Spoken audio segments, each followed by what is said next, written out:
mempunyai bukti yang pasti dan tidak disepakati oleh banyak orang, hanya Anda sendiri, ya Anda harus juga siap untuk kalau meyakini dengan pasti, hakul yakin, ya kan Anda harus siap dong terima risikonya.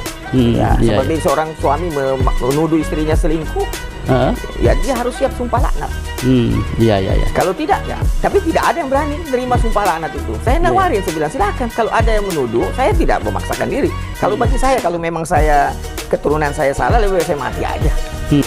Karena kita tidak menganggap ini kan masalah kehormatan juga, karena menyangkut orang tua kami yang mewariskan catatan buat kami. Dan kita menghargai orang tua kami. Kalau Anda menuduhnya salah dan memastikan hakul yakin, bagaimana Rhoma Irama menyatakannya, ya mari kita sumpah laknat. Saya tawarkan kesempatan ini, saya gunakan untuk menawarkan kepada siapapun yang merasa hakul yakin, kita siap sumpah laknat. Kalau tidak, mubah.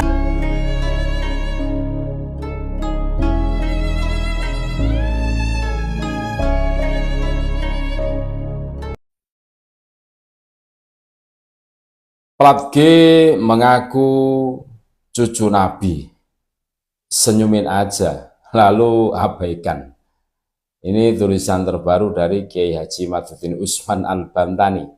Kita semua sudah menyaksikan cuplikan video bersama Habib Agus Abu Bakar Al-Habsyi dalam sebuah podcast di Padasuka TV mengatakan, kalau Anda mengatakan keturunan orang itu rungkat, Anda tidak mempunyai bukti yang pasti dan tidak disepakati oleh banyak orang, hanya Anda sendiri. Ya, Anda harus juga siap untuk kalau meyakini dengan pasti hakul yakin, ya kan? Anda harus siap dong resiko, terima resikonya. Tapi tidak ada yang berani nerima sumpah laknat itu. Saya nawarin, saya bilang silahkan. Kalau ada yang menuduh, saya tidak memaksakan diri. Kalau bagi saya, kalau memang saya keturunan saya salah, lebih baik saya mati aja. Ini kan masalah kehormatan juga, karena menyangkut orang tua kami yang mewariskan catatan buat kami. Kalau Anda menuduhnya salah dan memastikan hakul yakin sebagaimana Rhoma Irama menyatakannya, ya mari kita sumpah laknat. Saya tawarkan kesempatan ini, saya gunakan untuk menawarkan kepada siapapun yang merasa hakul yakin. Kita siap sumpah laknat kalau tidak mubahalah. Wow, dahsyat, sudah terbukti Plat G masih siap sumpah laknat dan mubahalah. Kira-kira apa yang membuatnya berani melawan sunnatullah dan ilmu pengetahuan sedemikian rupa? Bahkan katanya ia siap mati.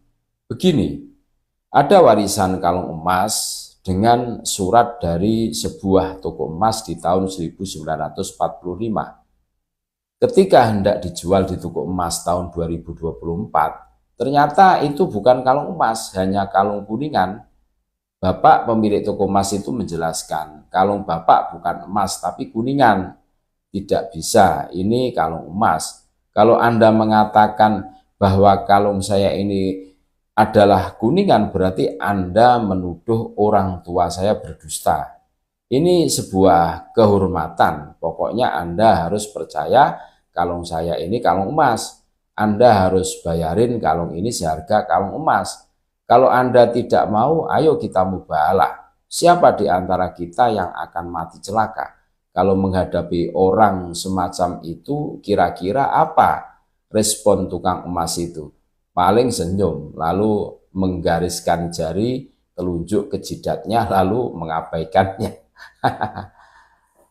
Dalam kitab Muqaddimah fi Ilmil Ansab, Syekh Khalil Ibrahim menyajikan tulisan pakar DNA Arab, Profesor Ubaidillah, halaman 178. Dalam tulisan tersebut, Profesor Ubaidillah menyatakan bahwa tes DNA telah mampu membongkar orang-orang yang mengaku keturunan ahli bait dengan palsu dan dusta.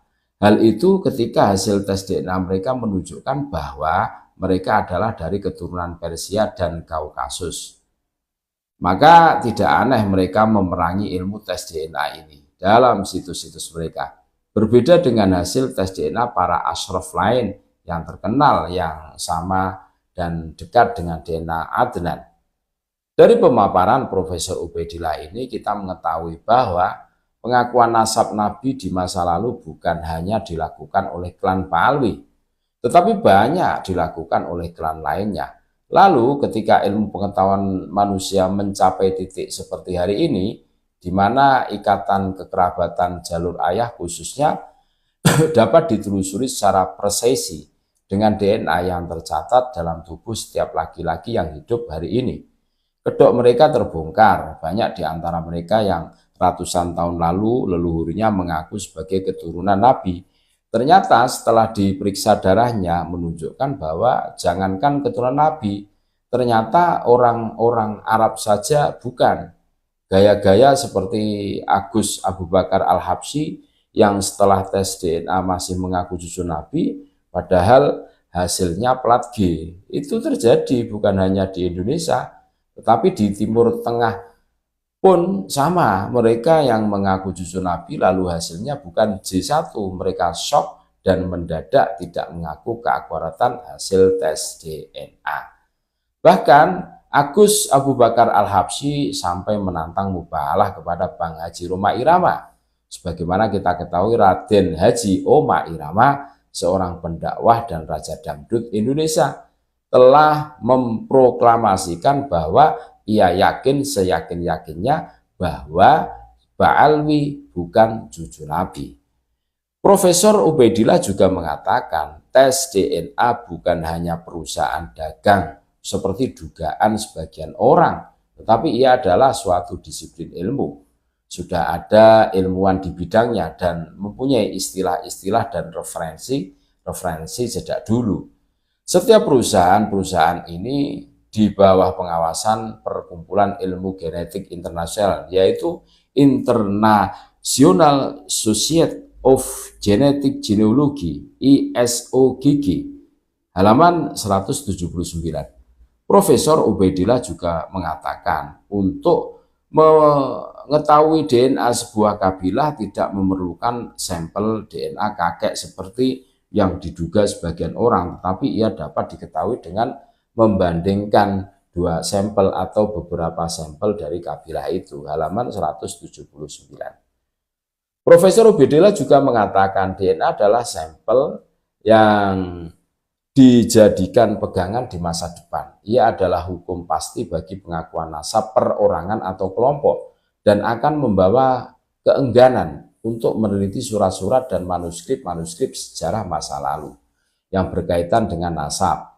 DNA pula akan menggantikan stempel para syekh dan ahli nasab karena ilmu nasab adalah ilmu riwayat yang bersifat dzonni. Ilmu DNA akan merubah ilmu nasab dari ilmu dzonni yang bersifat tarjih yang terkadang terjadi pemalsuan menjadi ilmu yang rasional, yang terhormat, yang berdasar hasil-hasil tes yang presisi, yang tidak akan salah dengan kekuasaan, hikmah, dan pengaturan Allah Azza wa Jalla, halaman 179.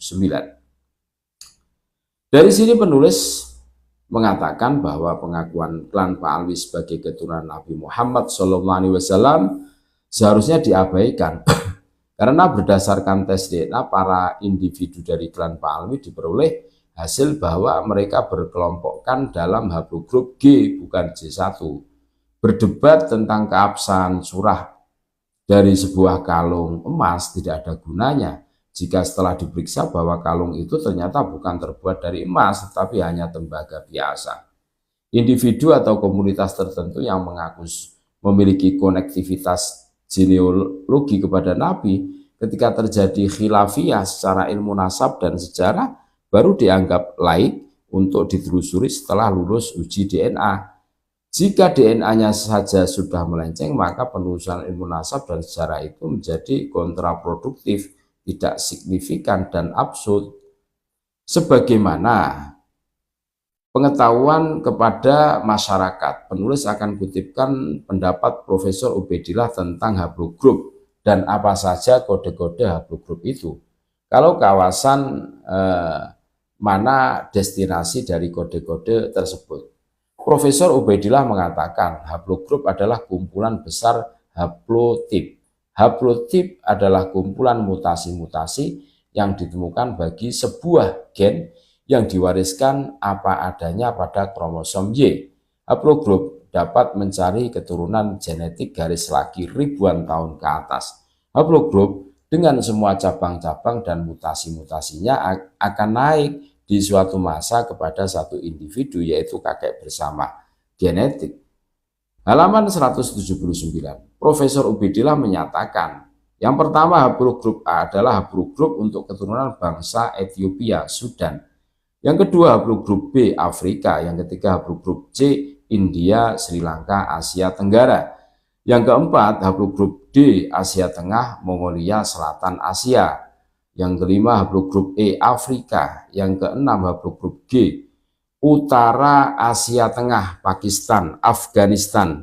Haplogrup G disebut haplogrup Kaukasus karena keluar dari haplo ini 2% dari penduduk barat Laut Eropa, 8-10% dari penduduk Albania, Italia, Yunan, Turki, 30% dari penduduk Jos, G, dan Azerbaijan, 50% dari penduduk Ossetia Utara, 18% dari orang Druze, dan 10% dari Yahudi Askenazi, dan 20% dari Yahudi Maroko. Nah, yang ketujuh haplogrup R, Utara Laut Hitam dari Eurasia, Eropa Timur, India, Irlandia.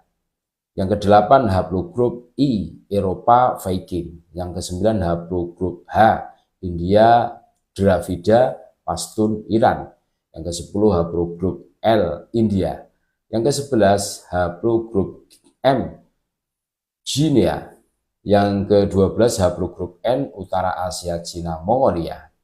Yang ke-13 haplogrup O, Asia Timur, Cina, Malaysia, Vietnam, Indonesia, Korea, Jepang. Yang ke-14 haplogrup K, Iran, Mesir, Papua Nugini.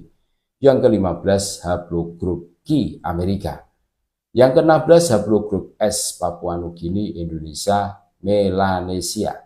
Yang ke-17 haplogrup T, Iran, Mesir, Afrika. Yang ke-18 haplogrup J, Timur Tengah, Arab, Syamia. Yang ke-19 haplogrup J2, Asia Tengah, Iran, India, Kurdi. Kitab Muqaddimah halaman 181-185 diringkas. Penulis Kiai Haji Madudin Usman Al-Bantani. Terima kasih. Tetap NKRI harga mati, Nusantara milik kita. Assalamualaikum warahmatullahi wabarakatuh.